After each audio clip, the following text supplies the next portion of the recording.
Good morning friends, welcome back to my YouTube channel. ಇವತ್ತು ಹುಣ್ಸೆಹಣ್ಣಿನ ಕಾಲ ಅಲ್ವಾ, ಇದು ಅಂದರೆ ಫ್ರೆಶ್ ಹುಣ್ಸೆಹಣ್ಣು ಸಿಗ್ತಿದೆ. ಅದನ್ನು ಉಪಯೋಗಿಸ್ಕೊಂಡು ಹುಣ್ಸೆಹಣ್ಣು ಗೊಜ್ಜು ತಯಾರು ಮಾಡ್ತಿದ್ದೀನಿ. ನಾನೊಂದು 150 ಗ್ರಾಮ್ 125 ಗ್ರಾಮಷ್ಟು ಹುಣ್ಸೆಹಣ್ಣನ್ನ ಬಿಸಿನೀರಲ್ಲಿ ನೆನೆಹಾಕ್ಕೊಂಡಿದ್ದೀನಿ. ನೋಡಿ ಎಷ್ಟು ವೈಟ್ಗಿದೆ. ಇದು ಸಿಹಿ ಹುಣ್ಸೆಹಣ್ಣು. ಇದೆಲ್ಲ ಪಲ್ಪ್ನ ತಕ್ಕೋಬೇಕು. ಇದನ್ನೆಲ್ಲ ಚೆನ್ನಾಗಿ ಈ ಥರ ಇದು ಮಾಡಿ, ಅದಕ್ಕೆ ನಾನು ಇದು ಇಷ್ಟು ಐಟಮ್ಸ್ ತೊಗೊಂಡಿದ್ದೀನಿ. ಬೆಳ್ಳುಳ್ಳಿ, ಹಸಿಮೆಣಸಿನ್ಕಾಯಿ, ಶುಂಠಿ ಸ್ವಲ್ಪ, ಈರುಳ್ಳಿ, ಕೊತ್ತಂಬರಿ ಸೊಪ್ಪು, ಕರಿಬೇವಿನ ಸೊಪ್ಪು, ಕಾಯಿ ತುರಿ, ಸಾಸಿವೆ ಆ್ಯಂಡ್ ಇದು ಕಡಲೆಬೇಳೆ, ಒಗ್ಗರಣೆಗೆ ಜೀರಿಗೆ. ಇವಾಗ ಫಸ್ಟ್ ಬಾಣಲೆ ಇಟ್ಕೊಳ್ಳೋಣ. ಒಂದು 4 ಸ್ಪೂನಷ್ಟು ಎಣ್ಣೆ ಹಾಕ್ಕೊಂಡಿದ್ದೀನಿ.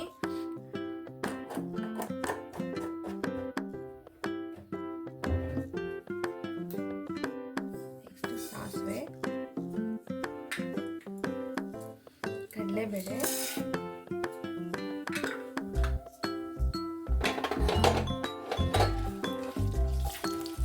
ಇವಾಗ ಫ್ರೆಶ್ ಹುಣಸೆಹಣ್ಣು ಬರ್ತಿದೆ. ಇದರಲ್ಲಿ ನಮ್ಮ ಹಳ್ಳಿ ಕಡೆ ಜಾಸ್ತಿ ಮಾಡ್ತಾರೆ ಹುಣಸೆಹಣ್ಣು ಗೊಜ್ಜು. ನೆಕ್ಸ್ಟು ಚಿಲ್ಲಿ, ಒಂದು 7 ಚಿಲ್ಲಿ ತೊಗೊಂಡಿದ್ದೀನಿ. ಇಷ್ಟು ಶುಂಠಿ, ಬೆಳ್ಳುಳ್ಳಿ ಒಂದು 2 ಗಡ್ಡೆ ತೊಗೊಂಡಿದ್ದೀನಿ.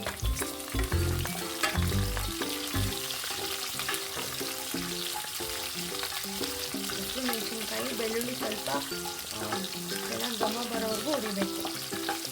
ಕಮ್ಮಿ ಉರಿಲೇ ಹುರಿಬೇಕು. ಅದಕ್ಕೆ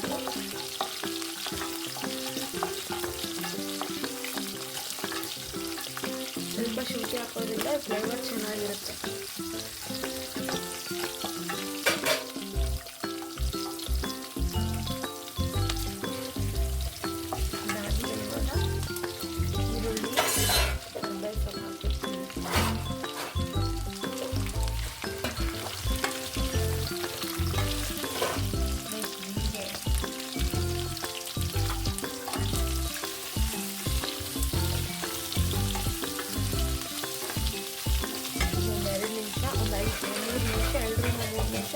ಚೆನ್ನಾಗಿ ಫ್ರೈ ಆಗಬೇಕು, ಗೋಲ್ಡನ್ ಬ್ರೌನ್ ಆಗೋವರೆಗೂ.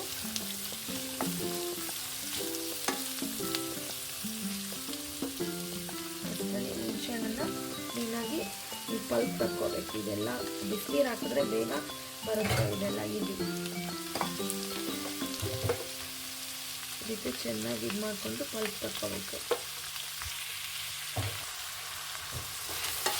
ಇವಾಗ ಸ್ವಲ್ಪ ಉಪ್ಪು ಸೇರಿಸ್ತೀನಿ ನಾನು. ಉಪ್ಪು ಅರಿಶಿನ ಸೇರಿಸಿದ್ರೆ ಬೇಗ ಬೇಯುತ್ತೆ ಈರುಳ್ಳಿ. 2 ಸ್ಪೂನಷ್ಟು ಉಪ್ಪು ಸೇರಿಸಿದ್ದೀನಿ. ನೀವು ಅಳತೆಗೆ ತಕ್ಕನ ಉಪ್ಪು ಸೇರಿಸಿ. ನೆಕ್ಸ್ಟ್ ಅರಿಶಿನ ಹಾಕ್ಕೊತೀನಿ ಸ್ವಲ್ಪ ಅರಿಶಿನ.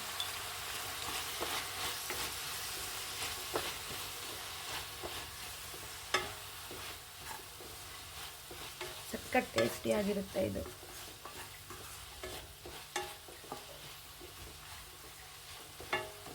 ಇನ್ನೊಂದು 2 ನಿಮಿಷ. ನೆಕ್ಸ್ಟು ಹುಣಸೆ ಹುಳಿ ಬಿಡಬೇಕು ಇದಕ್ಕೆ. ಇದು ಆಲ್ಮೋಸ್ಟ್ ಎಲ್ಲ ಫ್ರೈ ಆಗಿದೆ. ಇವಾಗ ಹುಣಸೆಹಣ್ಣು ಪಲ್ಪನ್ನ ತಕ್ಕೊಂಡು ಇಟ್ಕೊಂಡಿದ್ದೀನಿ. ಈ ಈರುಳ್ಳಿ ಒಳಗಡೆ ಈ ಹುಣಸೆಹಣ್ಣು ಚೆನ್ನಾಗಿ ಕುದಿಬೇಕು. ಆವಾಗ ತುಂಬ ರುಚಿ ಕೊಡುತ್ತೆ. ಇದೊಂದು 2 ನಿಮಿಷ ಅಷ್ಟು ಈ ಈರುಳ್ಳಿ ಒಳಗಡೆ ಹುಣಸೆಹಣ್ಣು ಕುದಿಬೇಕು. ಇದಾಗ್ತಾ ಬಂದಿದೆ. ನೆಕ್ಸ್ಟ್ ಇವಾಗ ಕಾಯಿ ಸೇರಿಸ್ಕೊಳ್ಳೋಣ. ಇದಕ್ಕೆ ಕಾಯಿ ಆ್ಯಂಡ್ ಕೊತ್ತಂಬರಿ ಸೊಪ್ಪು 2 ಸೇರಿಸ್ಕೊತೀನಿ.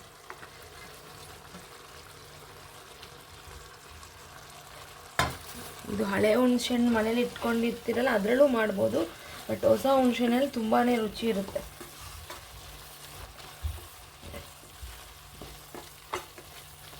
ಇನ್ನೇನು ಆಯಿತು.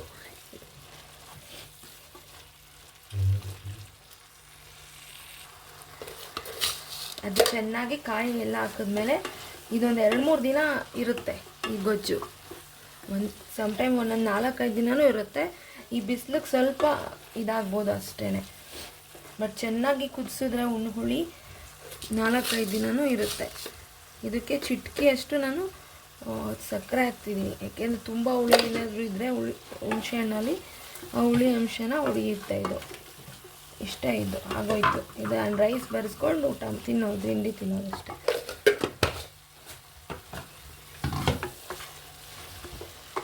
ಮತ್ತೊಂದು ರೆಸಿಪಿ ಜೊತೆ ಸಿಗ್ತೀನಿ. ಬಾಯ್. Thank you.